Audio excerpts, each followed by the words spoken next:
When the world goes quiet, some voices still remain. Not every soul finds peace when the clock strikes 12. There are stories hidden in the shadows, whispers drifting between the living and the forgotten.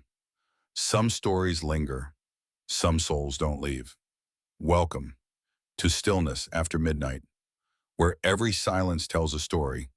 If you're drawn to the mysteries that stir after dark, the voices that echo when the world sleeps, subscribe now and join us as we listen to the souls who still have something to say, because in the stillness, the truth finally speaks. I often wonder what compels certain people, myself among them, to step willingly into places where others have long since learned to avert their eyes. Fear, after all, is not only a warning, but also a map, showing us where not to tread. And yet I have always followed the map backward, straight into the very places it meant to keep me away from. My name is Daniel Whitmore. I was born in Bristol, England, but I never felt at home among the polite bricks and tidy gardens of that city. Perhaps it was because my childhood was haunted not by spirits, but by silence, the silence that settles after failure. I was never the prodigy my teachers expected, never the son my father silently measured me against. Books were my refuge, yet they were also the very yardstick by which I was found wanting. It is strange, then, that I should have pursued scholarship at all. Perhaps it was less a love of knowledge than an obsession with chasing what had always eluded me. By the time I reached my late 20s, I had secured a fellowship to study East Asian folklore, focusing particularly on how oral traditions survive in urban modernity. That was the story I told my advisors anyway.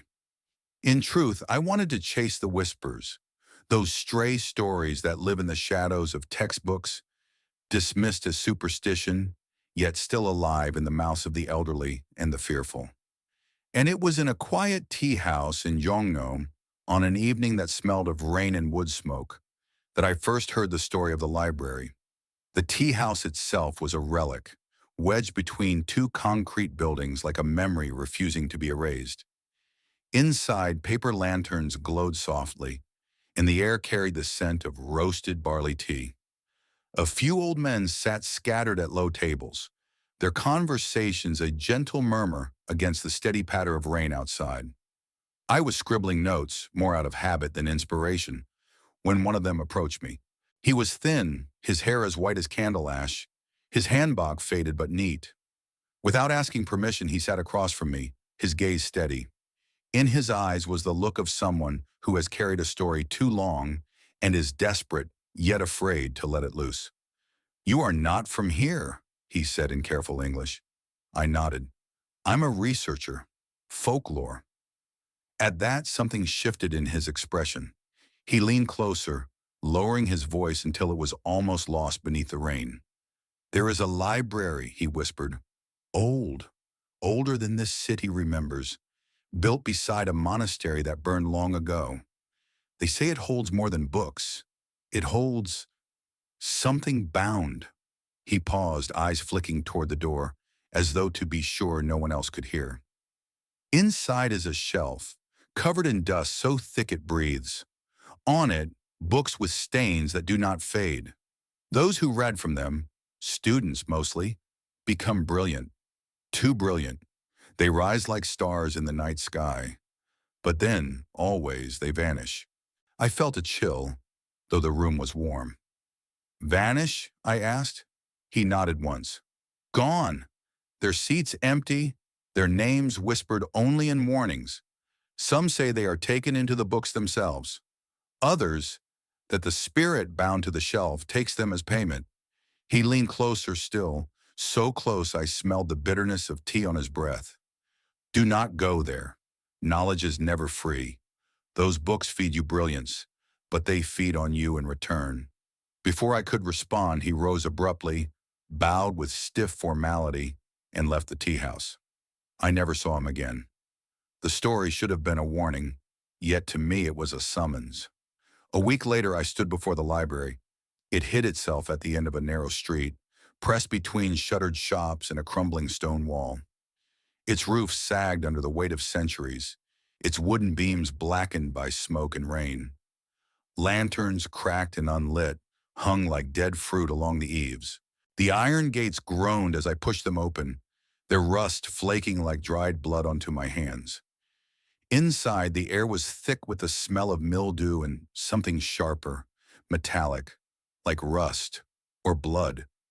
The floorboards moaned beneath my weight, each step echoing into silence that felt less like emptiness and more like listening. Dust floated in narrow shafts of light that pierced the high windows. The air was heavy, as if every breath stirred centuries of secrets. At the far end of the hall, I saw him, the librarian. He was frail, his back bent, his handbag plain. But his eyes were startlingly clear, the pale gray of old ash that still smoldered faintly. When I introduced myself in halting Korean, he regarded me for a long moment before speaking. "You study folklore," he repeated slowly, as though weighing the word. "Then you know this. Folklore is not story, it is memory. It keeps people alive, and sometimes it warns them where not to tread." There was a heaviness in his tone that made my chest tighten. I asked about the shelf, though indirectly, couching my words in the language of research.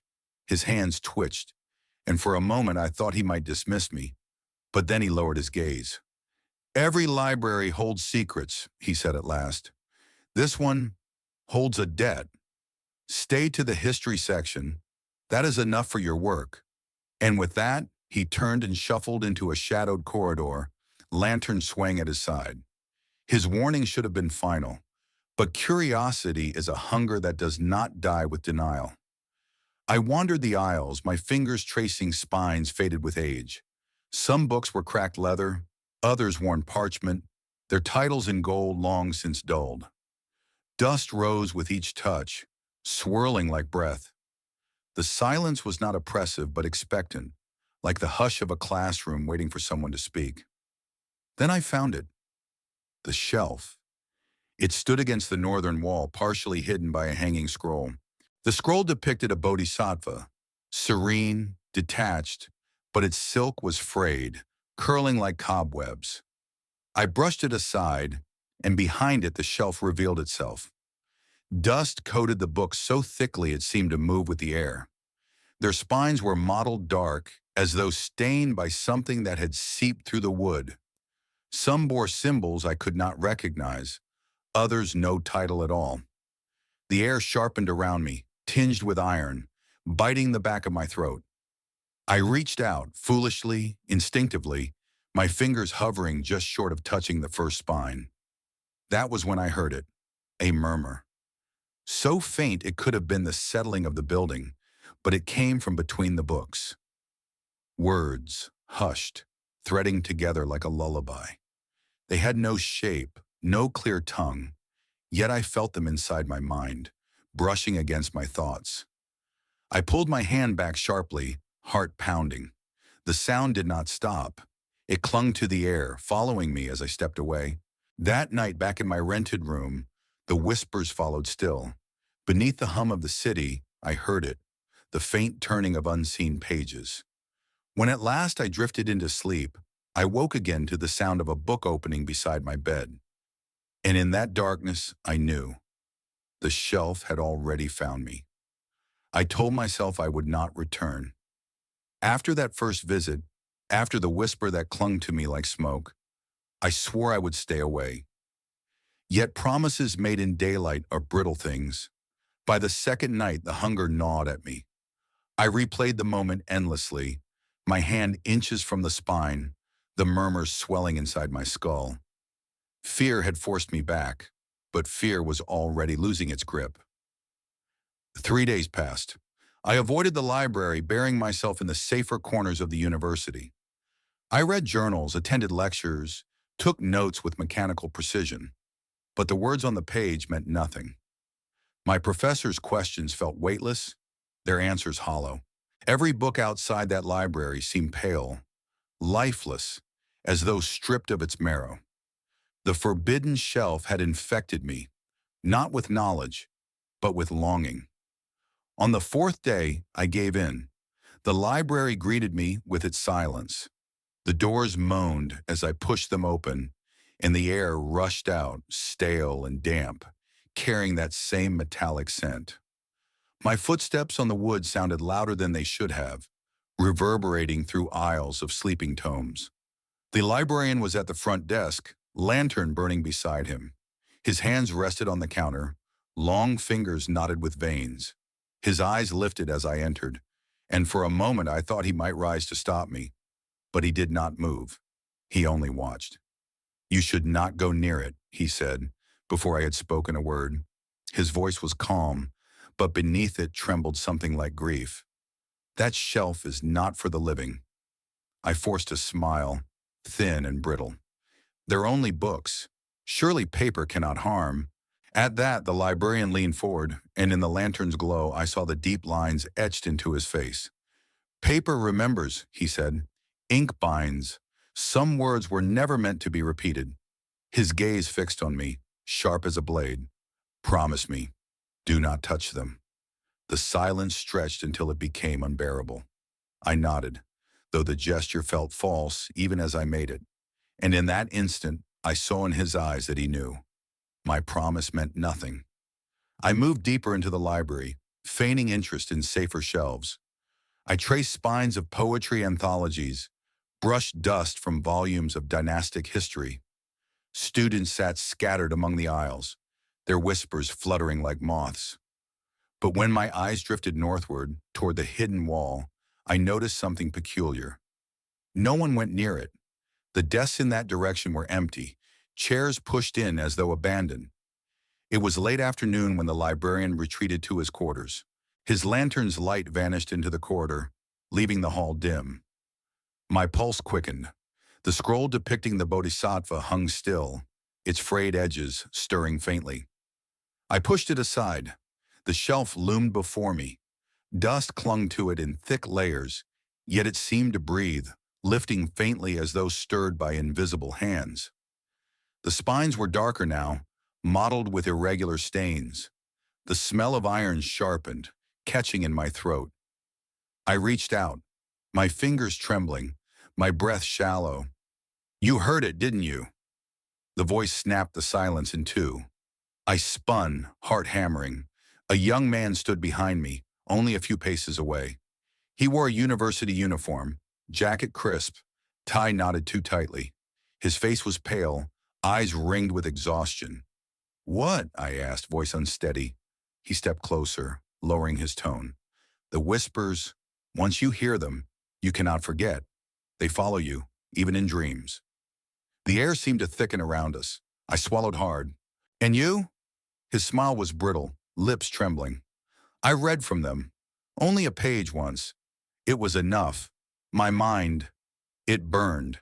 I could see everything. Formulas, texts, languages. As if the world had unfolded just for me. Professors praised me. Friends envied me." His voice faltered. "But the dreams came. The sound of wooden shoes in the night. The smell of lamp oil. Shadows standing at the edge of my vision. I thought I was losing my mind." He glanced over his shoulder, as though afraid the librarian might hear. "I tried to stop. But once you've tasted it, you can't. You go back, again and again. And then—" He broke off, eyes darting wildly. "And then," I pressed, but he shook his head violently. Don't touch them, or you'll vanish like the others." Before I could speak, he turned and slipped away between the aisles, moving too quickly for someone so frail. I followed, but by the time I rounded the corner, he was gone. None of the other students seemed to have noticed him at all. I stood alone, breath ragged. My hand drifted once more toward the shelf. The air around it pulsed faintly, as though with breath. Then at the far end of the hall, a sound cracked the silence. The librarian. He stood with his lantern raised, face lined with sorrow. His eyes fixed on me, and in them I saw no anger, only the resignation of one who has watched this play before. "You will not be warned again," he said softly, voice carrying through the empty room. "Curiosity is not worth the price of a soul." The lantern's flame flickered. His shadow stretched across the aisle like a warning. Then he turned, disappearing into the corridor. I stood frozen, hand inches from the spine. The whispers seemed to curl around me, soft and coaxing, promising brilliance beyond measure. Dust swirled in the lamplight, as though stirred by unseen breath. At last I tore myself away, heart pounding. I fled the aisle, forcing myself back to the safer shelves. Yet the whispers followed, low and patient, threading through the silence. That night sleep abandoned me. I tossed in my narrow bed, the journal of my notes clutched to my chest. At some hour past midnight, I drifted into a restless dream. I was back in the library, the lanterns dark, the shelves looming. From the northern wall, I heard the whispers, louder now, distinct words threading into my skull. One more page, one more page. Then came the steps. Wooden shoes striking the floor, slow, deliberate, circling closer. Step, step, step. I awoke with a jolt, sweat soaking my skin.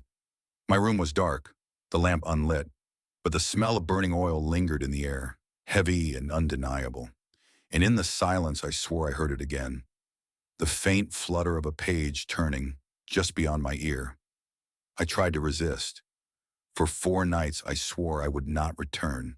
I kept to my room, burying myself beneath the dim light of a desk lamp, filling pages with notes on safer legends, shamanic chants, village rituals, ghost stories of rivers and bridges. But the words felt lifeless, drained of marrow. My pen scratched lines that read like dust. The whispers haunted me. They came first at dusk, faint as breath. By midnight, they pressed inside my skull. Not quite words, but a cadence, like someone reading just out of earshot. When I closed my eyes, the sound sharpened. The flutter of pages, the slow tread of wooden shoes. I tried stuffing my ears, drowning the noise in whiskey, even fleeing into the bright streets of soul. But the voices clung, as if carried in my blood. On the 5th day, I gave in. The library was emptier than usual. Only a few students lingered, their faces drawn tight with the exhaustion of exams. Outside, rain streaked the windows, muting the world into a blur of gray. The librarian sat hunched at his desk, head bowed, lanterns flame painting his profile in sharp relief. His eyes lifted as I entered, and though he said nothing, I felt the weight of his gaze press against me like a hand. I turned down the northern aisle. The scroll of the Bodhisattva hung motionless, but its silk threads curled like accusing fingers. I brushed it aside, and the shelf revealed itself in its silent hunger. Dust trembled in the air, spines gleaming faintly in the dim light. The metallic scent sharpened, slicing the back of my throat. I reached out, trembling. My hand closed around a spine. The leather was cold, far colder than the air. Dust coated my skin, sticking like ash. I pulled the book free, coughing as a cloud rose. The cover bore no title, only dark, irregular stains that seemed to have seeped inward. My legs shook as I carried it to a desk. The chair groaned beneath me. I opened the book. The smell hit first, iron, sharp, sweet. The pages were yellowed, edges brittle, but the ink was shockingly dark. The Korean script was archaic, winding like calligraphy carved into bone. I should not have been able to read it. My grasp of the language was still halting.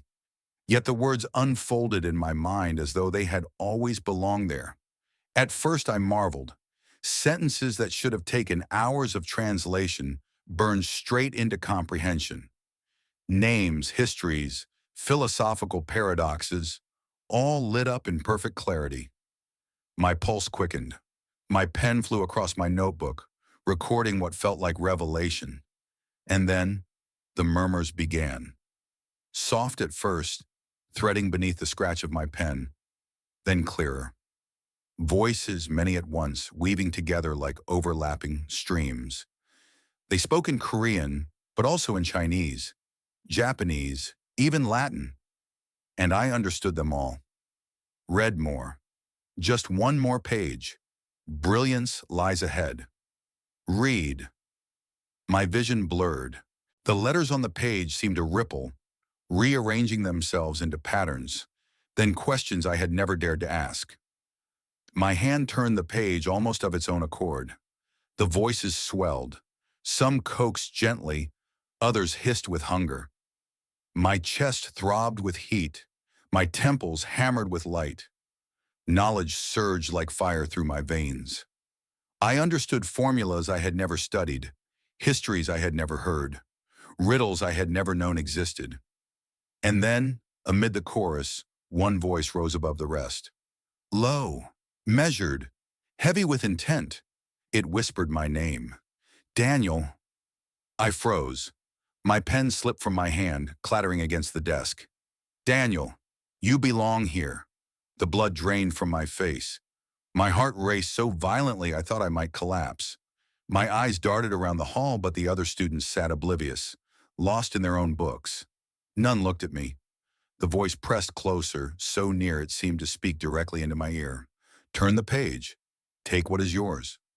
The pact has begun. Panic surged. I slammed the book shut. The whispers ceased instantly. The silence that followed was suffocating, more terrible than the voices. The library seemed to lean inward, listening. My breath came ragged, echoing too loud in the stillness. I shoved the book back into my bag and stumbled to my feet, chair scraping. My legs carried me down the aisle, past the watchful scroll, past shelves that suddenly seemed too tall, too close. The librarian's eyes followed me as I fled. He said nothing, but in the depths of his gaze I saw recognition, pity even. I returned to my room and collapsed onto the bed. But the silence did not remain empty. That night, the whispers invaded my dreams. I stood in the library once more, though the lanterns burned red instead of gold. The shelves stretched endless, receding into darkness. Desks filled the hall, everyone occupied by students hunched over books. Their faces were pale, blank, eyeless. Their mouths moved in unison, whispering words I could not hear. At the far end, the librarian stood, his lantern lifted, but his eyes were hollow, black sockets leaking smoke. He raised the lamp higher, and in its glow I saw the faceless students turn toward me. Their whispers grew louder, crashing together until they became one sound, the tread of wooden shoes. Step, step, step. The sound drew closer, echoing through the aisles. My heart thundered. Shadows lengthened along the floor. A figure emerged, robed in black, its face hidden by a wooden mask carved into a grotesque grin. It carried a book in its hands. It stopped before me, the mask tilting. Slowly, deliberately, it extended the book toward me. Its pages fluttered, though no wind stirred, veins of red seeping across the parchment. I reached out, unable to stop myself. The moment my fingers brushed the page, a roar of voices crashed into my skull. Daniel, Daniel, Daniel. My body dissolved, my thoughts split into fragments, ink bleeding through my veins. I woke gasping, drenched in sweat. My lamp was off, but the smell of oil filled the room, thick and suffocating. And in the dark, just beside my bed, I heard it again. The sound of a book opening, slow, deliberate, followed by a whisper that knew my name. Sleep left me. The night after my first true reading, I woke every hour, startled by sounds that may not have been real. The turning of a page, the step of a shoe, the hush of a voice breathing just outside my door. At one point I sat upright in bed, drenched in sweat, convinced that someone had been standing at the foot of it. Though when I switched on the lamp, I found only the hollow quiet of my room. I told myself I needed distance, that I should bury the memory under mundane routine. I went to lectures, walked along crowded streets, drank bitter coffee until my hands trembled. But everywhere I turned, the world seemed hollow. Professors spoke, and their words dissolved. Friends of friends invited me to gatherings, and I stood among them like a stranger in a dream. My mind was elsewhere, pacing back to the shelf. By then, I was not alone in my obsession. Whispers crept through the university corridors. Rumors traded in low tones between classmates. Students had been disappearing, not in waves, not loudly, but quietly over years, one by one, a name absent from the roster, a chair left empty in lecture halls. Most transferred, some claimed. Others returned to their families, but no paperwork, no contact, no trace ever followed. I overheard their names like warnings, half remembered. Kim Min-soo, top of his entrance class, vanished before midterms. Park So-yeon, whose essays dazzled professors, gone without a word. Two friends studying medicine, last seen walking into the library after dusk, never walking out. The stories were never told directly. They were murmured in corners, in cafeterias and stairwells, always with glances over shoulders, as though speaking the names too clearly might summon their fates. The pattern clawed at me. I could not let it go. That evening I returned to the library, not for the shelf, but for the truth. I told myself I would not touch the books again. Instead, I searched the building itself. The librarian watched me from his desk. He said nothing, though his eyes tracked me. I could feel the weight of his gaze at every turn, as though he knew exactly what I sought. Near the northern wall, I found a desk set apart from the others. Dust lay thick upon it, yet faint grooves marred its surface, lines etched deep into the wood by desperate fingers. I brushed across them and felt the indentations, jagged and uneven. Not scratches of carelessness, marks of someone gripping too tightly, clawing to hold on to something slipping away. There were stains, too, dark, reddish, sunk deep into the grain. I rubbed them with my thumb, and though time had dulled them, the smell that rose was unmistakable. Iron, blood. My throat tightened. I stepped back, heart hammering. In that instant, the silence pressed down heavier, so heavy it seemed to breathe. Then came the sound. A single floorboard creaked, deliberate, from the aisle just beyond. I spun, lamp raised. The aisle stretched empty, shadows deep, yet the air shivered as if disturbed by someone who had just passed. I fled the desk, pulse racing, forcing myself toward the archives in the rear chamber. There, among brittle papers and forgotten files, I searched. Hours passed as I leafed through old records, fingers blackened by dust. At last I found them. Scraps of newspapers, clipped obituaries, missing person notices. They were scattered, fragmented, but together they told the same story I had heard in whispers. A boy vanished weeks before his final exams. A scholarship student, brilliant overnight, disappeared without a trace. Two aspiring doctors, praised for sudden clarity in their studies, last seen in the library. Always here, always after brilliance that burned too bright. I sat among the records, the silence pressing in, my chest heavy. Their faces stared up from photographs, smiling, hopeful, frozen in youth. I traced one with my finger, Kim Min-soo's, and felt an ache like grief for someone I had never known. But grief was not all I felt. Jealousy stirred too. They had touched brilliance. They had burned brighter than I ever had. And though they were gone, part of me still envied them. I returned to my room that night with a notebook filled not with my research, but with names, dates, fragments of their last days. I could not stop reading them, over and over, as though the act of remembering gave them weight again. At midnight, I closed my eyes. The whispers rose immediately. Not many voices now, but two, clearer, sharper. You know now. You see the truth. But you will not stop. You cannot stop. I pressed my palms against my ears, but the sound grew from within my skull. My chest heaved. Images flickered. The grooved desk, the bloodstains, the empty chair. I saw the librarian's face lined with sorrow. I saw the shelf breathing, books pulsing like veins. And then, the steps. Wooden shoes, slow and deliberate, circling my bed. Step, step, step. I forced my eyes open, heart thundering. Nothing stood there. The room was empty, shadows long, yet the smell of burning oil filled my lungs, heavy and choking. When I looked toward my desk, I froze. My notebook, the one filled with the missing students' names, lay open. Its last page had been blank when I closed it, but now in jagged letters dark as dried blood, a new line had appeared. Daniel Whitmore. The name scrawled across my notebook would not leave me. Daniel Whitmore. Written as though by another hand, etched in strokes that seemed carved rather than inked. I had tried to convince myself it was imagination, that my sleepless mind had played tricks.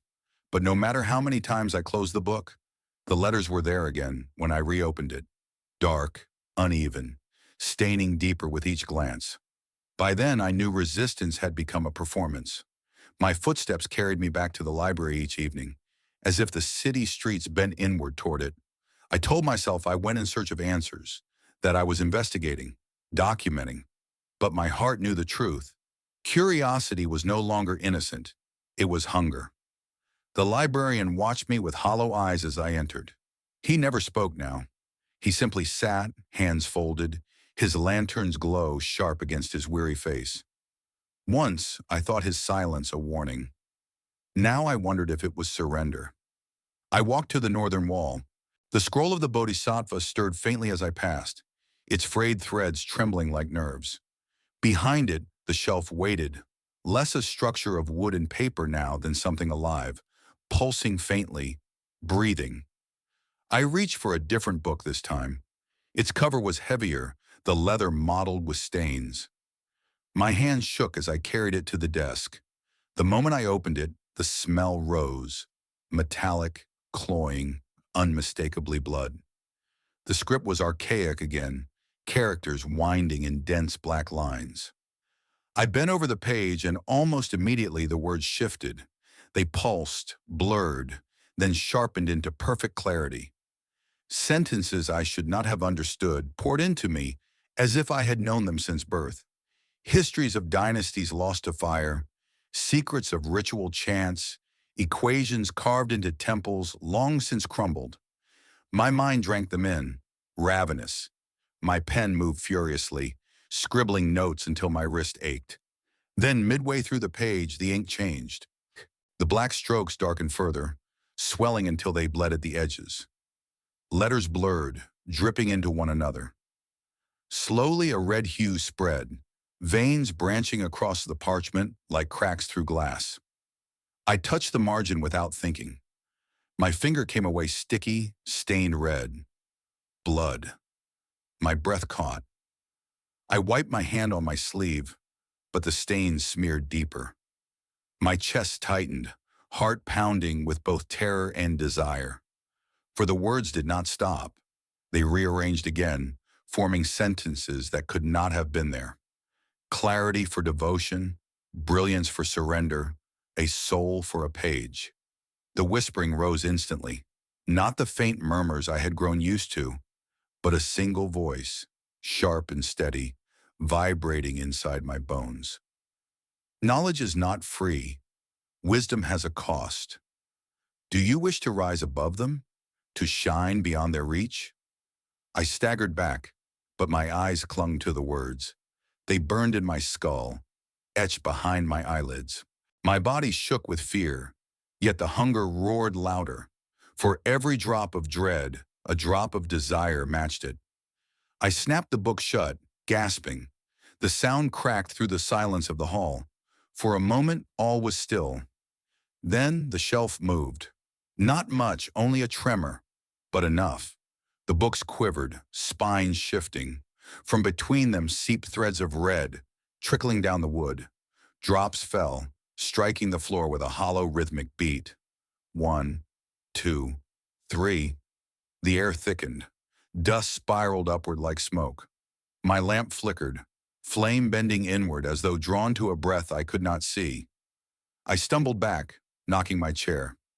My pulse thundered, and then I saw him. The librarian stood at the end of the aisle, lantern raised, his eyes fixed on me, and for the first time his composure broke. His face crumpled into sorrow. "You've read too far," he whispered. His voice trembled. "Now it will follow you." Behind him, shadows stretched unnaturally.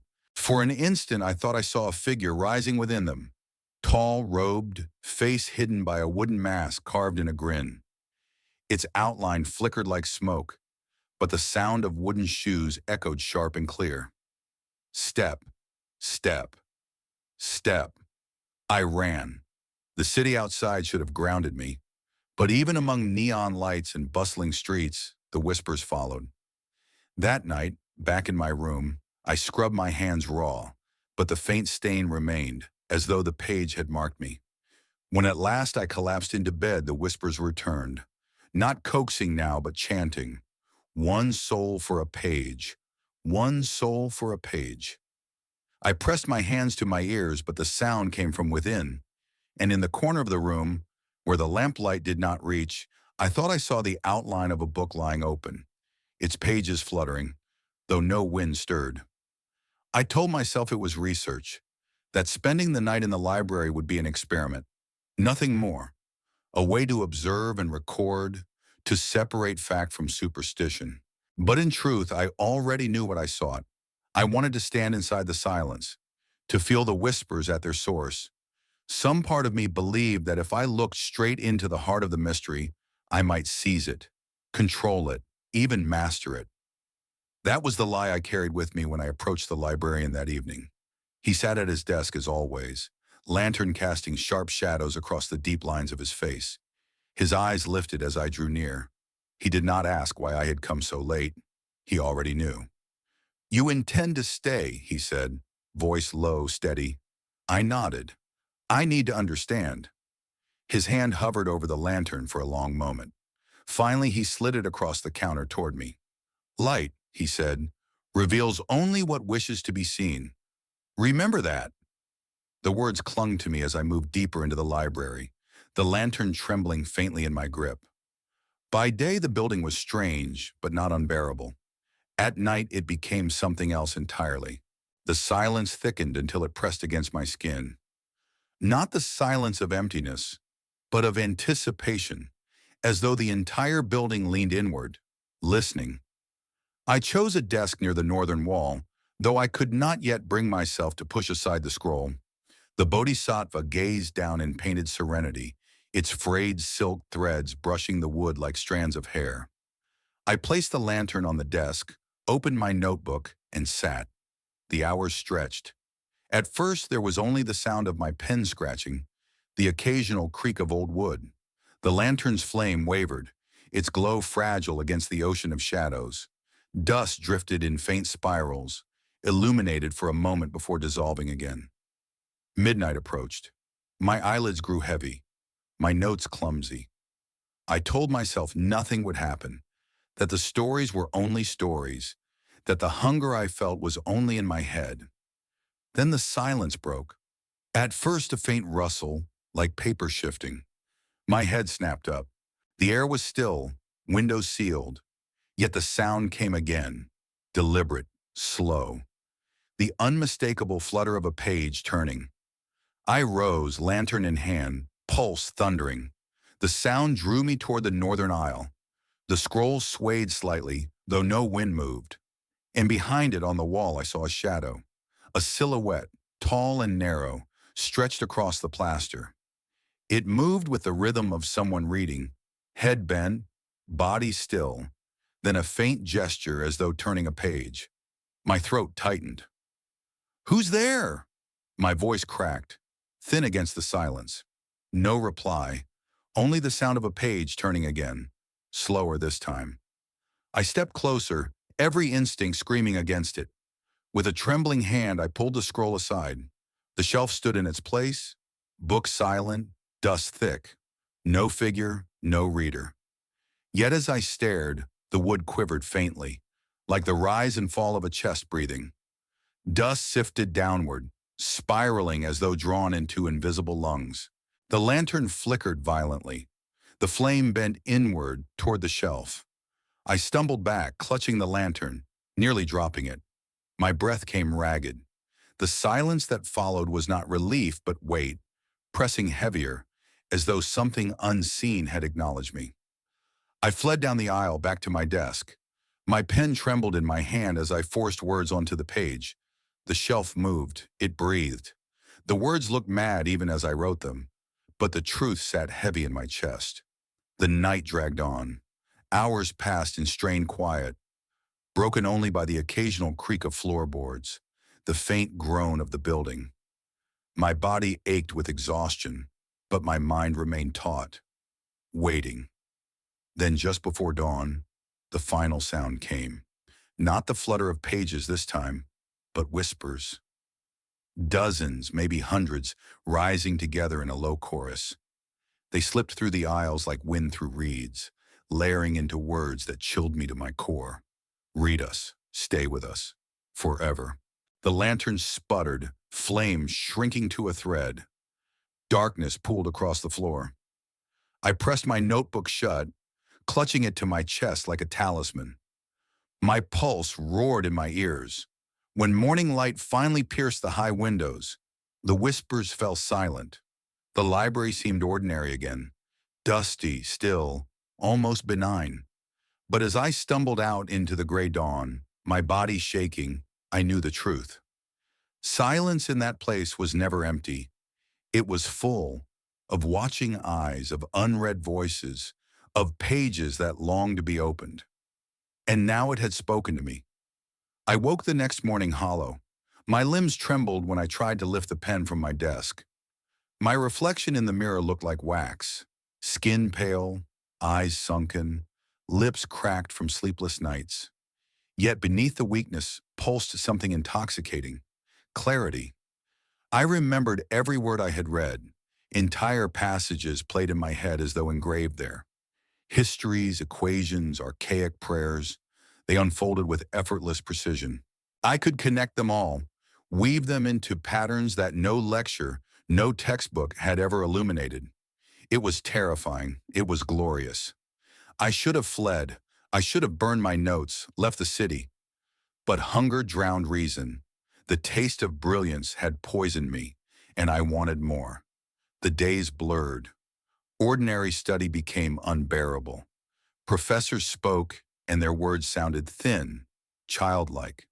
My classmates discussed exams, anxieties, futures, and I looked at them as though they were shadows, fumbling in the dark. They did not know what I knew. They had not touched the fire. By the fourth night, I was back in the library. The scroll greeted me like an accomplice, its frayed silk trembling in anticipation. I brushed it aside, and the shelf seemed to glow faintly in the dim lantern light. Dust rose in spirals, alive. This time I did not hesitate. I pulled a book free, carried it to my desk, and opened it with shaking hands. The words leapt into me. My pen flew across the page. I wrote with feverish speed, transcribing symbols I had never studied, phrases in languages I had never heard, formulas that seemed to vibrate with hidden truths.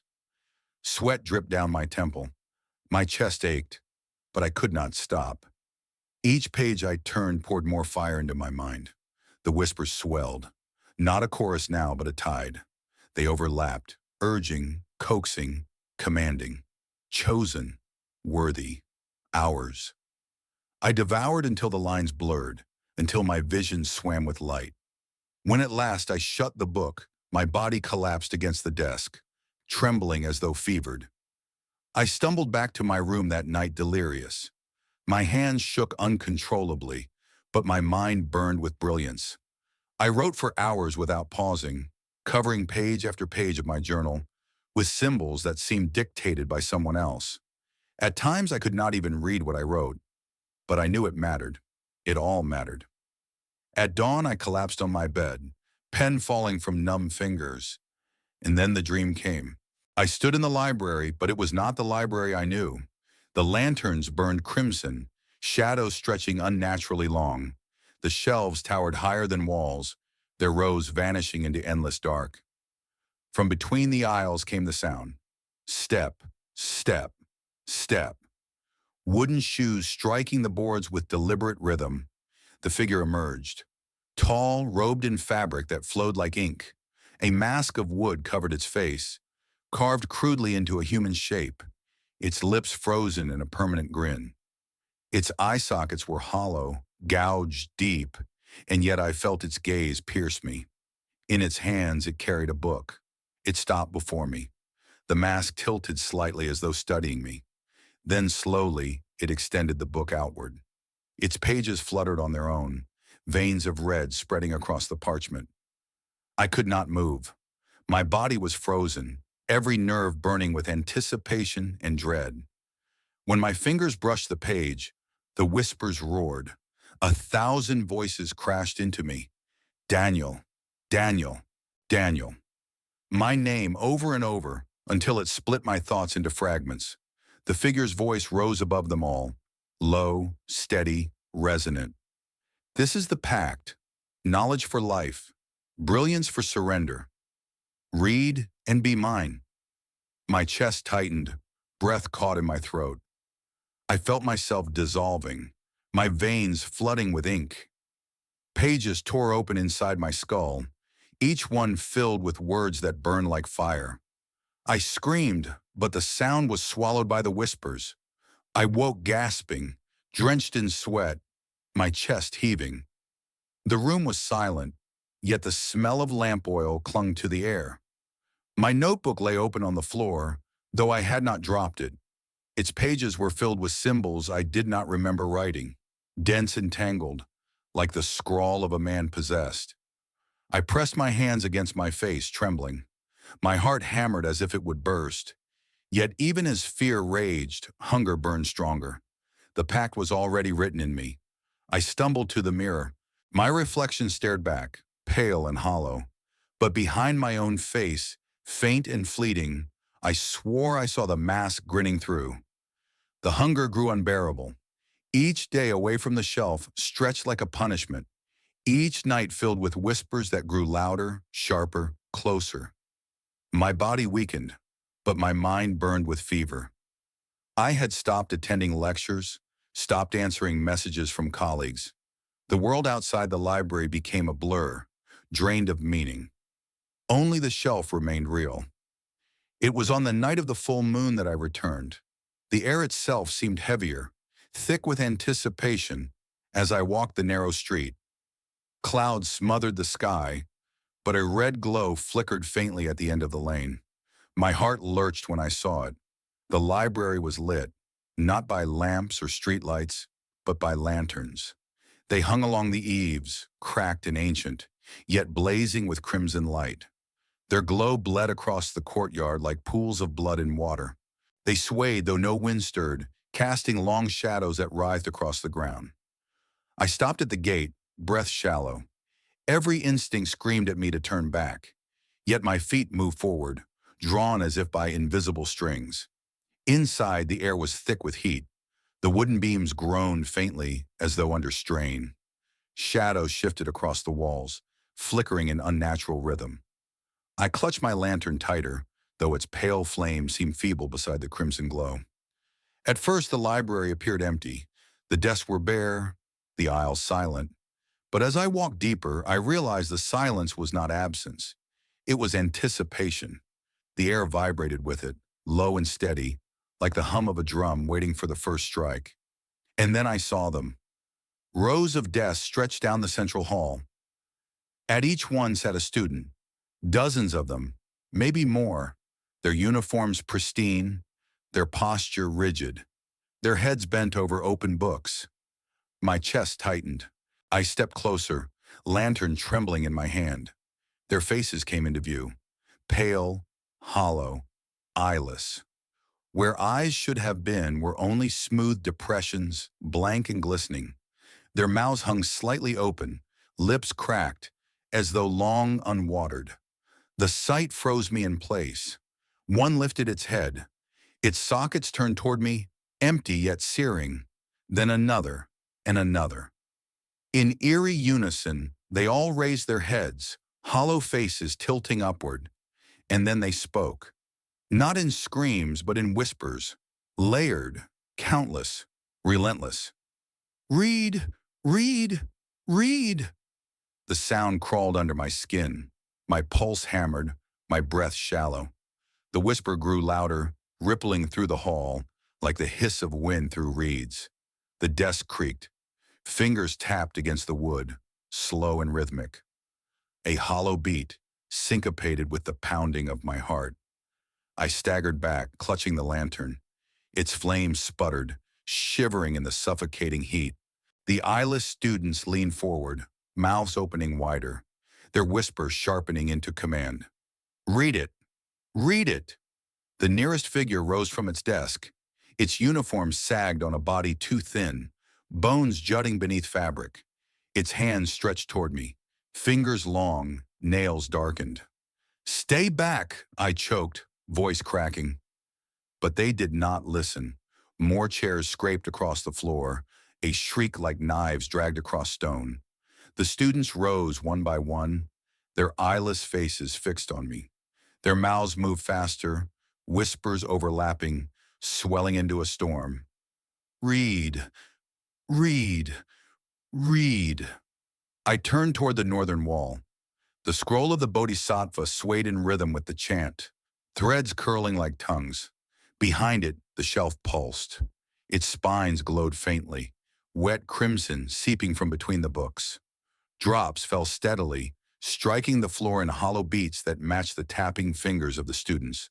The smell of iron grew unbearable, filling my lungs, coating my tongue. The whispers inside my head joined the chorus. "Open us. Claim us. The pact is waiting." The eyeless students crowded closer, their hands cold as stone pressing against my arms, my shoulders. They guided me forward, inexorable, toward the shelf. I reached out. My fingers hovered inches above a spine slick with red. The voices thundered in unison, shaking the beams of the library. "Read." I touched the book. Silence. Every whisper, every sound ceased instantly. The eyeless students froze in place, heads tilted upward, mouths closed. The shelf trembled faintly as though exhaling. Slowly, the students returned to their desks, moving in perfect unison. Chairs scraped back into place. Pages turned silently before them, though no words marked the parchment. The lanterns flared once, twice, and then extinguished all at once. I stood in darkness, the book heavy in my hand, its cover pulsing faintly like a living thing. My breath came ragged, my chest heaving. And then from behind me, clear and sharp, came the tread of wooden shoes. Step, step, step. I could not bear the silence anymore. It clung to me, followed me into waking hours, pressed against my skull until every moment felt like the library itself had spread into the world around me. My room, the streets, even crowded cafes. Everything seemed muted beneath the constant whisper of red. I told myself that the only way to fight it was to understand it, that if I uncovered its history, I could break the chain. But deep down, I already knew the truth. I wasn't seeking to stop it. I was seeking proof that what consumed me had consumed others too, that I wasn't alone in this descent. So I returned to the archives. The librarian did not stop me. He only watched with those hollow ash-gray eyes as though he had long since surrendered the fight. I moved past him, deeper into the building, into a back chamber I had noticed once but never dared to enter. Its door groaned open on stiff hinges, and a wave of dust rolled out, heavy with age. Inside, shelves sagged under stacks of yellowed files and crumbling boxes. The air was thick, choking, filled with the musk of paper too long forgotten. I lit a second lamp and began to sift through the piles. At first, nothing but mundane records, faculty rosters, budget reports, enrollment lists. Then buried beneath a stack of brittle newspapers, I found it, a slim journal bound in cracked leather. Its cover was stained, edges darkened as though singed by fire. The name was faint but legible. Kim Min-soo. My chest tightened. He was the name I had heard whispered most often. The prodigy, the one who had vanished years ago. With trembling hands, I opened it. The first entries were ordinary, even cheerful.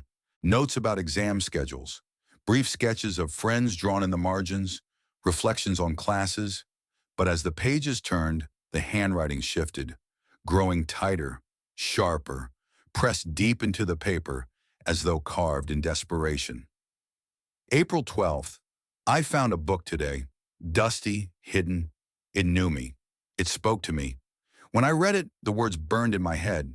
Everything was clear. Equations, essays, history. So simple. I will never fail again. I swallowed, my throat dry. The words mirrored my own thoughts almost exactly. April 15th. The whispers follow me now. They say my name in the dark. I hear footsteps at night. Gok, gok, gok. Wooden shoes. They stop at my door. I hide under the blanket, but still I hear them breathe. My skin prickled. The sound of wooden shoes, exactly as I had heard. April 20th. I cannot stop. My hands shake when I resist. My head burns when I try to read other books. Only those books feel alive. My body weakens, but my mind soars. I see faces in the library. Pale, blank. They nod at me, approving. Are they students or something else? I turned the page with trembling fingers. The ink had smudged in places, as though the writer's hand had been shaking violently. April 23rd. He came in a dream. A man in robes, a mask of wood, smiling, waiting. He held a book and offered it. I took it. I had to. The voices say I belong to them now. I am not afraid, only empty. The final entry was jagged, frantic, letters barely legible. April 25. Tonight I hear the steps again. Closer. This is the last lesson. When I finish the final page, I will be brilliant forever. No more fear, no more failure. Only light. If anyone finds this, do not read. Do not. The line trailed off, ending in a smear of ink, as though the pen had been torn away. I shut the journal, hands shaking so violently I nearly dropped it. My breath came ragged. I could feel the boy's desperation lingering in the pages, his final plea pressing against my chest like a weight. But there was more than grief in me. There was recognition. His words were mine. His dissent was my dissent. Every line echoed my own hunger, my own weakness. Back in my room that night, I could not leave the journal alone. I placed it beneath my pillow, as though its presence might protect me. But at midnight, I woke to the sound. Step, step, step. The tread of wooden shoes, slow and deliberate, circling my bed. My pulse hammered. I told myself it was only a dream. But then I heard something else. Softer, closer. A voice. A boy's. I told you not to read. My blood froze. I sat upright, clutching the lamp. The room was empty, but the journal lay open on the floor, though I had sealed it shut. Its final page fluttered as though stirred by wind, though the window was closed. And there, beneath the unfinished line, a new sentence had appeared. He did not listen, and neither will you. The journal of Kim Min-soo did not leave my side. I carried it as though it were both curse and talisman, tucked beneath my arm even as I roamed the campus. But each time I opened it, the weight of his words crushed me further.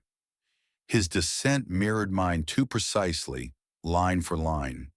And where his account ended in jagged strokes and silence, I knew mine would end as well, unless I learned the truth.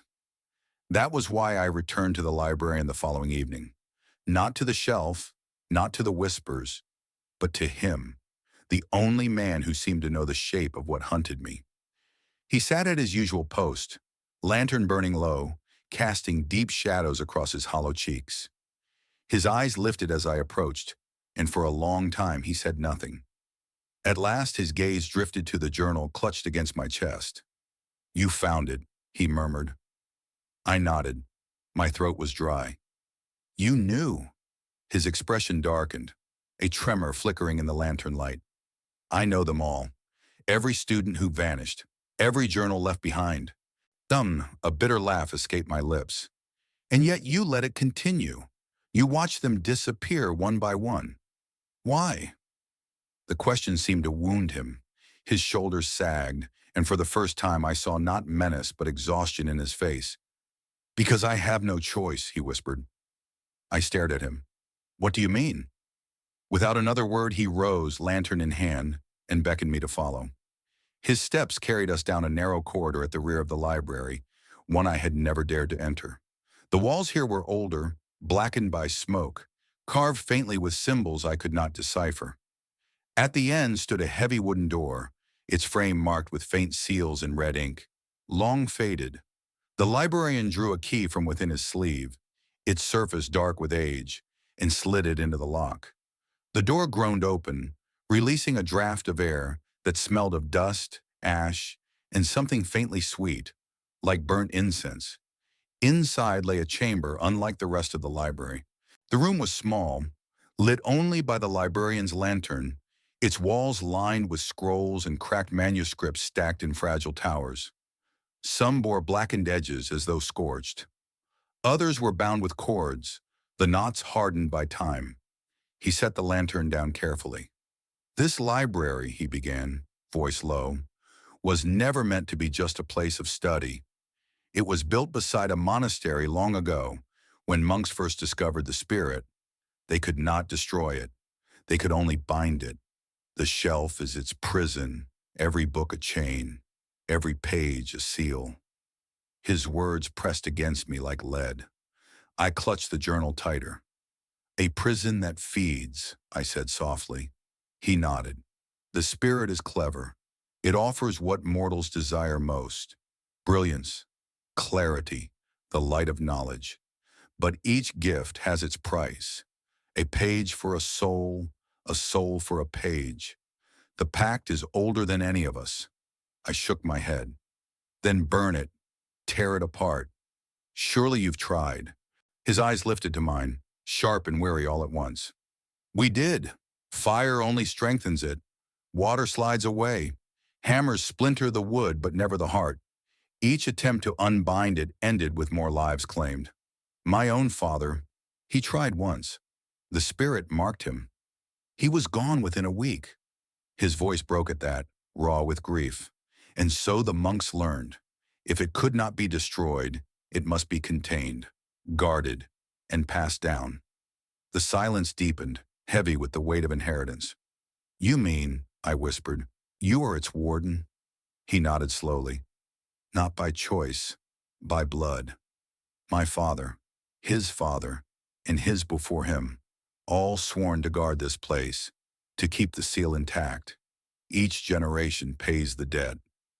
His hand trembled as he reached out, fingers brushing the brittle spines of the scrolls. "I have spent my life keeping curious hands away. But no matter how many warnings I give, there is always another. Always one more who believes they are stronger than the curse." My breath caught. "And now me." His eyes met mine, filled with sorrow. "Yes, you." For a long time we stood in silence. I could hear the faint hiss of the lantern, the groan of old wood. At last I asked, "What happens if you fail? If the prison breaks?" The librarian's face tightened. "Then it will no longer be bound to this place. The spirit will spread, like ink spilled into water. Every library, every book, every reader, it will find them. And once a voice whispers your name, you are never free again." A shiver ran through me, sharp and cold. The journal in my hand seemed heavier.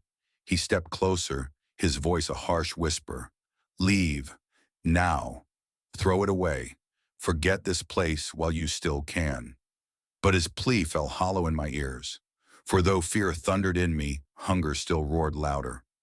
Even as he spoke, my mind replayed the clarity I had tasted, the brilliance that had seared through me. A blade of fire disguised as thought, and a darker truth pressed itself against me. I did not want to leave. The librarian seemed to sense it. His shoulders slumped, his eyes clouding with grief. "You are already halfway theirs," he said softly. The words struck like a verdict, and in the heavy silence of that chamber, I realized the truth. He was not warning me anymore. He was mourning me. The librarian's words echoed in me for days. "You are already halfway theirs." He had meant them as warning, but I carried them like prophecy. And once a prophecy is spoken, it begins to shape reality. I should have left the city then, boarded the first train out of Seoul, erased the library from my thoughts. but my body betrayed me. My feet carried me back along that narrow street each night, heart pounding as the iron gates loomed ahead. I told myself I went only to watch, to observe, but I knew the truth. I was being pulled. On the night it happened, the air itself seemed heavier. The sky was a mass of clouds swallowing the moon, but the library glowed faintly, as though lit from within. Crimson light pulsed through its cracked windows, rhythmic as a heartbeat. The iron gates groaned as I pushed them open. The courtyard lay empty, but the glow spilled across the stones like liquid fire. My breath caught in my throat. Inside, every lantern blazed red. Their light bled across the shelves, staining the books with the color of fresh wounds. Shadows writhed along the beams, twisting into shapes that vanished when I turned. The floor creaked beneath me, each step loud against the oppressive silence. And there it was, the shelf, no longer cloaked in dust, no longer faintly trembling. Tonight it lived. The spines gleamed wetly, red seeping from between them, dripping down the wooden rivulets. The floor beneath was slick, reflecting lantern light in dark pools. The air reeked of iron, thick and suffocating. I should have fled, but hunger roared louder than terror. My hand trembled as I reached out. That was when I heard it. Step, step, step. The tread of wooden shoes, clear, deliberate. I turned. From between the aisles, the figure emerged, tall, robed in black that rippled like ink. A wooden mask concealed its face, carved crudely into a human grin. Lips stretched unnaturally wide. Empty eye sockets bored into me. Its steps were measured, unhurried, each one echoing like a hammer in my chest. It carried nothing in its hands this time. They were empty, open, beckoning. The whispers inside my skull fell silent. In their place rose a single voice, deep, resonant, vibrating in my bones. Choose. The shelf shuddered violently. Books slid halfway from their places, pages fluttering as though caught in a storm. Blood poured thicker now, dripping steadily onto the floorboards. The room pulsed with heat, the lanterns blazing brighter, shadows twisting wildly. The voice came again. Read and brilliance eternal is yours. Walk away and be forgotten. Choose. My breath came ragged. My mind replayed the moments of clarity, the brilliance that had burned in me when I touched those pages, the envy of my peers, the hunger of my failures, the taste of knowledge too sharp to resist. It all surged like fire. My hand hovered inches above a spine slick with red. Then I heard them, chairs scraping, desks creaking. I turned and my blood froze. The hall was filled. Row upon row of students sat at the desks, each one pale, eyeless, hollow. They rose in unison, heads tilting toward me, mouths opening wide. And in a perfect chorus, they whispered, "Read, read, read." Their chant swelled until it shook the beams above, until the lanterns flickered violently. My hand trembled, my chest heaving. The librarian's warning flickered in my memory. Knowledge without wisdom is a blade that turns on its wielder. But wisdom was ash. Hunger was flame. The book pulsed beneath my hand, red seeping across its cover, dripping onto my skin. The warmth slid down my wrist, like a vein bursting open. The eyeless students pressed closer, their whispers rising into a storm. The masked figure loomed before me, its carved grin stretching wider in the crimson light. Choose! My fingers closed around the spine. The library exploded into sound. Books burst open, pages flapping like wings. The shelves shuddered, dust and blood spiraling into the air. The eyeless students screamed without voices, mouths stretched wide in silent terror. The lanterns flared so bright they blinded me, red light searing through my skull. The masked figure towered over me, arms spreading wide as if in triumph.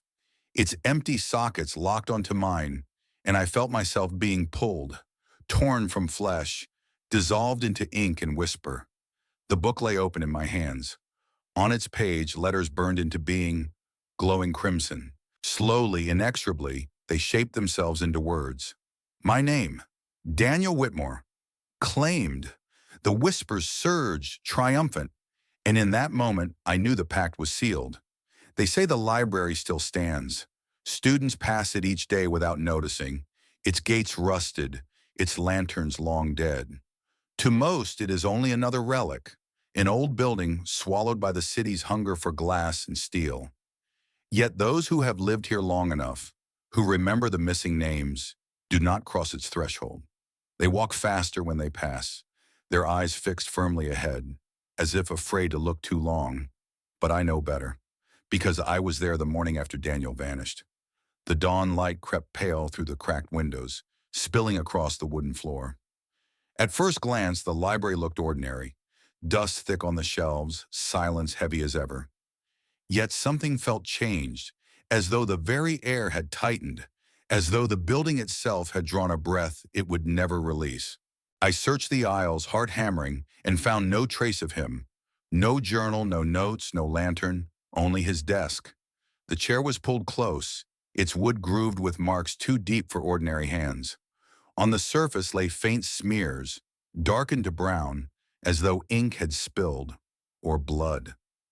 The floor around it was littered with pages, torn loose, fluttering faintly though the windows were sealed.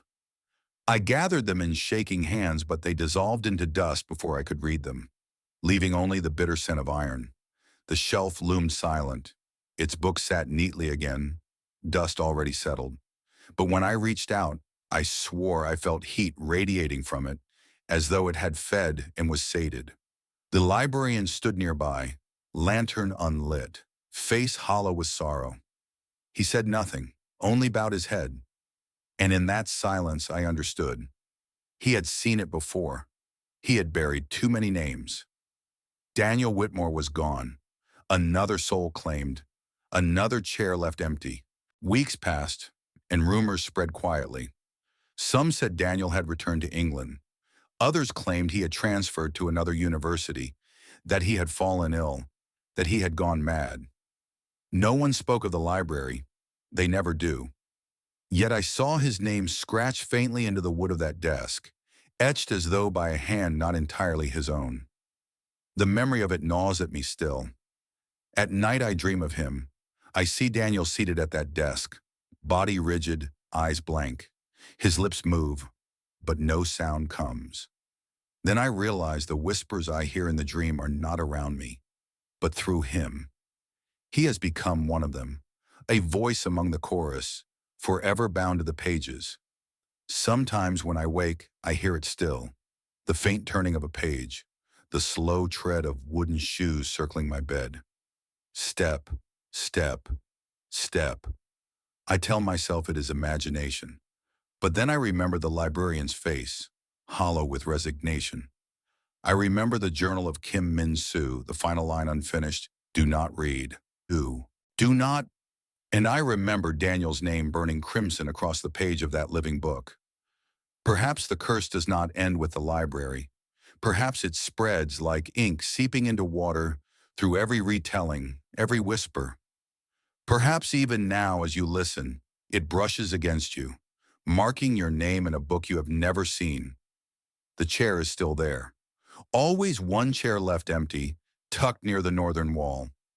Dust will gather upon it until another hand dares to brush it clean.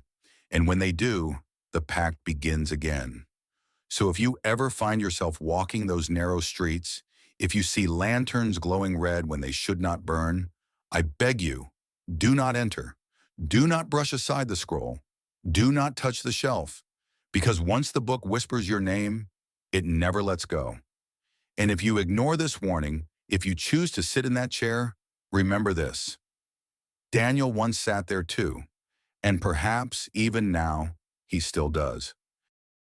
Thanks for watching the whole video. Please give me a like and subscribe to the channel to watch more interesting stories.